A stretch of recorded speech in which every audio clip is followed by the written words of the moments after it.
So Davide has begun his dive. And it's been interesting learning about the technique of monofin diving. As you see here, he has a lot of flexibility in the lower back and hips, and his upper body is maintaining a fairly still form to just conserve energy. 45 seconds. He's diving at roughly a meter per second.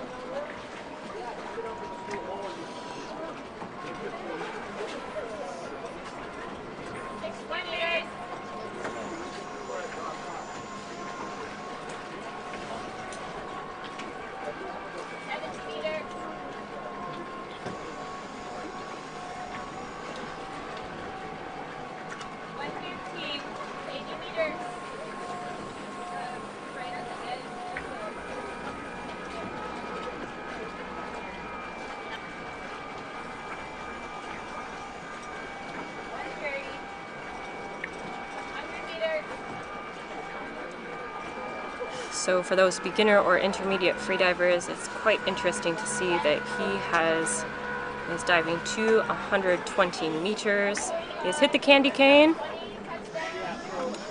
He's grabbing that tag, coming back up to the surface.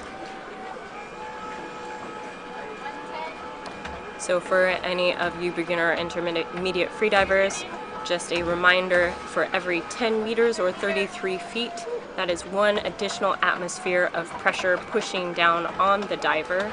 So he had 13 atmospheres of pressure pushing down on him.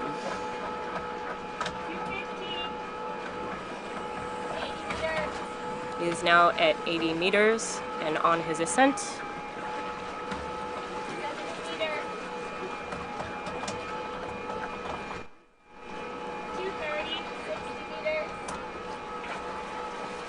Our second safety has just gone down to meet him.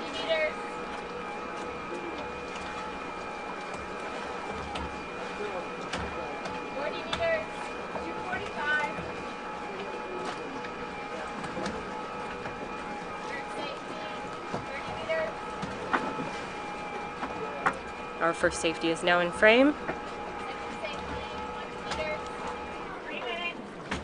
Second safety is now in frame. He's now finishing up the last 15 meters of his dive.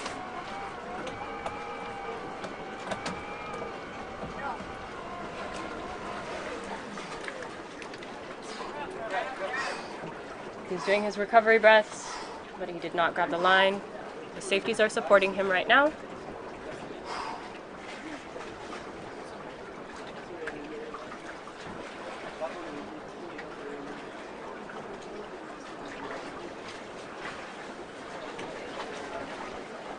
Okay, he is being escorted up onto the platform, has flashed an OK sign.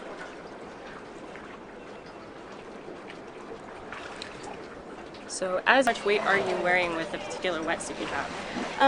Well, I only have one wetsuit. A lot of the competitors here have multiple. Awesome, nice is nice. I have a 1.5 for competing. I wear a 3 mil top because I'm a baby and I get cold. So I wear a little more weight just because I'm a little more buoyant because of my wetsuit. So I wear about 6 pounds when I'm doing free immersion and about 5 pounds when I'm doing 5 ends. Nice. 70 meters.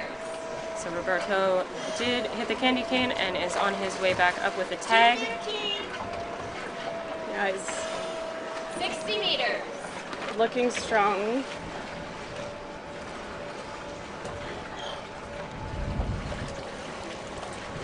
Meters. 230. I wonder if his chest skills make him a better diver. There's so much strategy that goes into free diving. Yeah, maybe it does. 40 but meters. I think you have to think a lot more in chess. Hopefully he's not having a lot of thoughts right now. He's just focused in 45. On his dive. So he is now at 33 meters. One of our first safeties is now in frame and escorting him up to the surface. Second safety. And about this time, he's going to start using his buoyancy in the opposite direction. He's going to start become positively buoyant, and that's going to help rise him to the surface with having to use less energy. Okay, so the safety is now in frame. Oh, and he has exhaled bubbles. We have a blackout.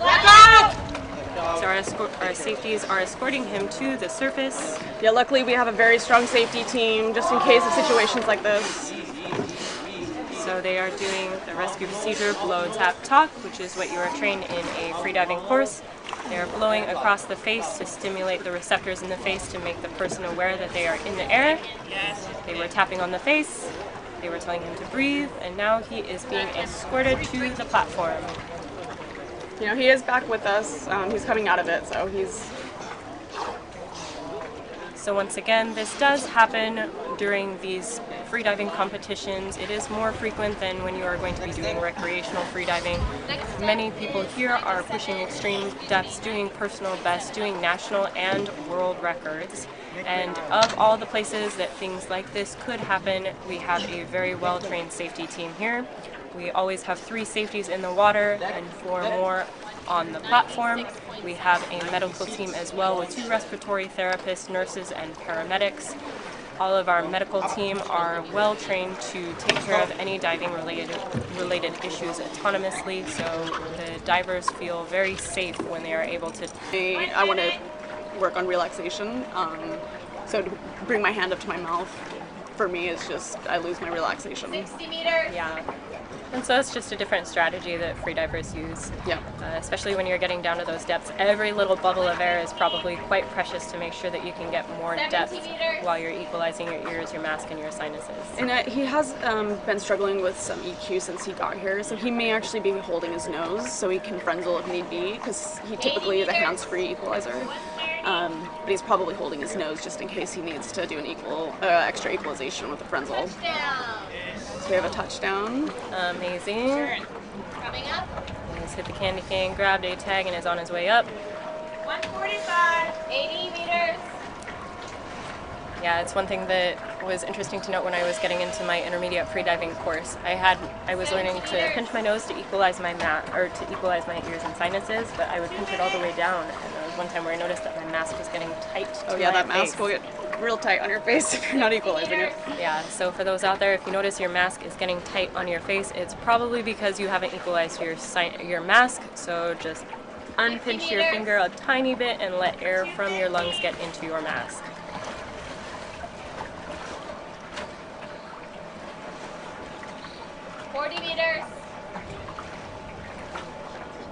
So we should see the safety soon, meeting him at 30 meters. 30 meters. First safety. Second safety. 20 meters. 245.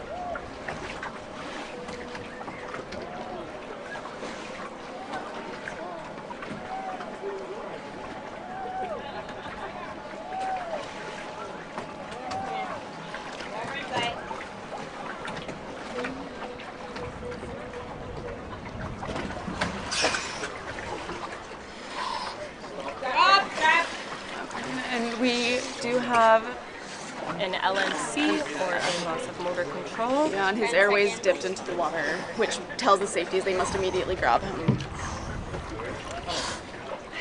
So the safeties have to be very careful when they grab a diver because you can disqualify them if they haven't dipped their airway. So they look, once that happens, they immediately grab them and then help them gain consciousness. It looks like he's already come out of it though, and he's okay. It looks like the judges have given him a red card for what they've determined to be a blackout. Yeah, anytime your airways dip, it's immediate red card.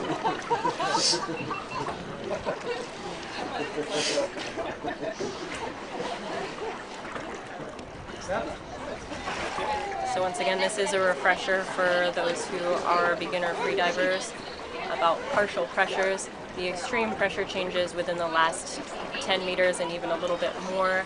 At depths, the oxygen is sufficient enough for you to be able to maintain consciousness, but as the pressure decreases from the water, that partial pressure of oxygen drops, and so you may be more prone to an LMC or some sort of hypoxic event.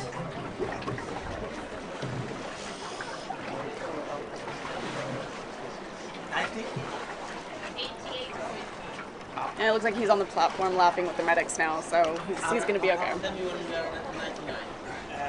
They're going to give him, check him, take him to the beach, and then the medics on the beach will give him another check. So what are two different vitals that the medical team asks you for pre and post dive? So they're looking for our heart rate and our O2 saturation. So they're doing, and they do that for every diver. They do it before and 30 minutes after your dive.